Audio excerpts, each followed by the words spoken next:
Here we are at chapter 30.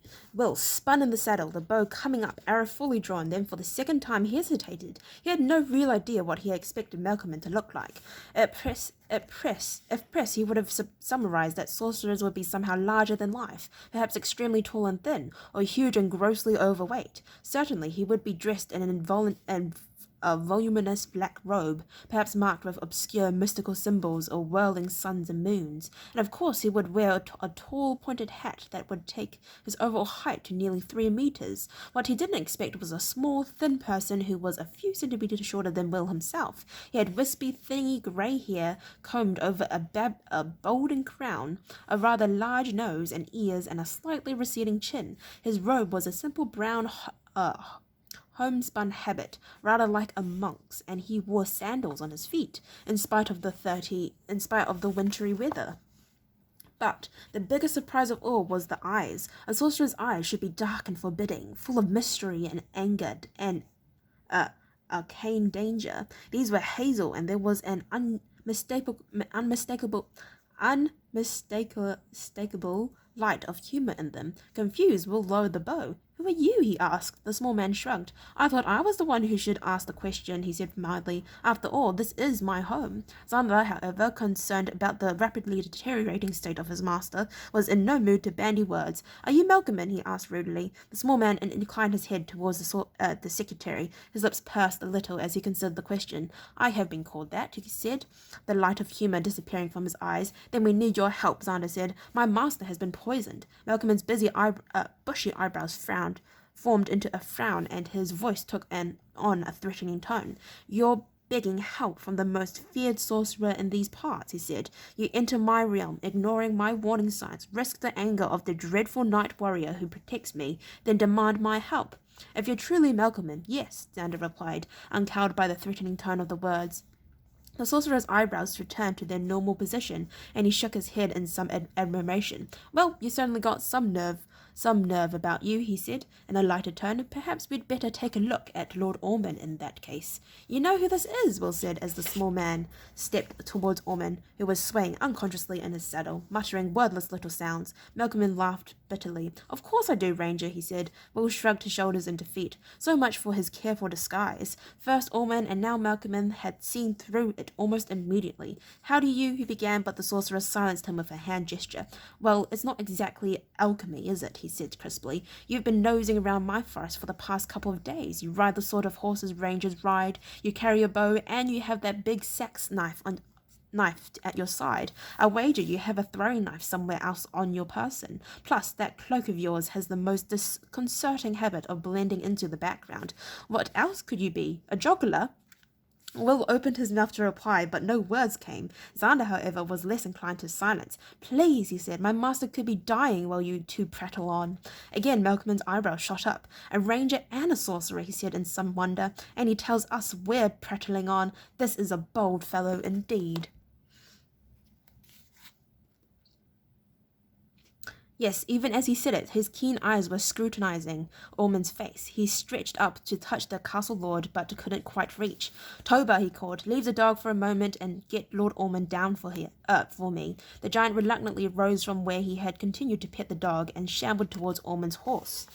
Xander slipped down from the saddle and placed himself between his master and the massive figure.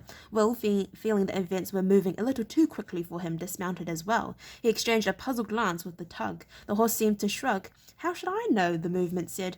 I'm just a horse." Toba stopped before the determined figure who barred his way. "You won't hurt him," Malcolm said, a little impatiently. "If you want my help, it will be quicker if you let him carry your master inside." Reluctantly, Xander stepped to one side. Toba moved forward, loosened the ropes tying Ormond in place, and let the unconscious man slide out of the saddle to cradle him in his arms. He looked inquiringly at Ormond, who gestured to the house. "Take him inside, to my study." Toba set off, carrying the unconscious man as if he weighed no more than a feather.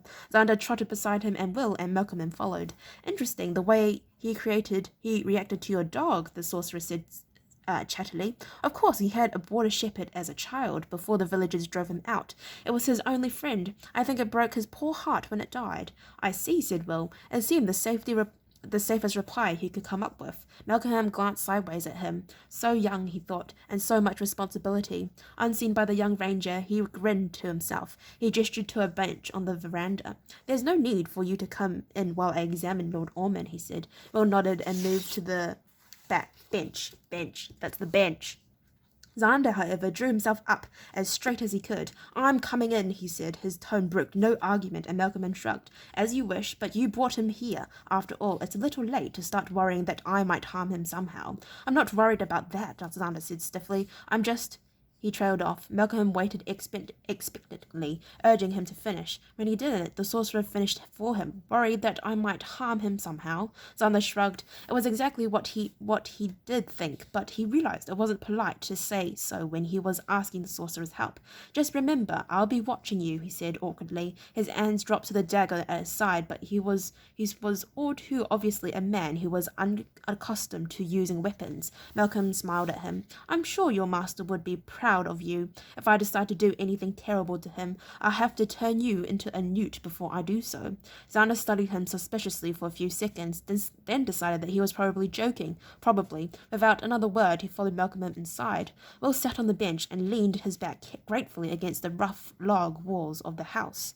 The sun was just beginning to sneak under the eaves of the house, and it warmed his feet and legs as he stretched out.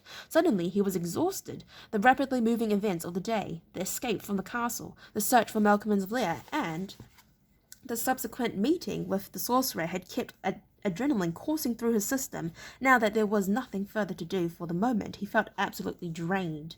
The other inhabitants of Malcolm's domain continued to watch him. He tried to ignore them, sensing no threat from them, only curiosity. He glanced up as he sensed a movement at the door. Toba, the giant, came out of the house. He looked around the clearing, saw the dog lying watchfully where he had left her, and moved to her side. He went down on one knee beside her and fondled her head gently. She closed her eyes blissfully and inclined her head for his touch.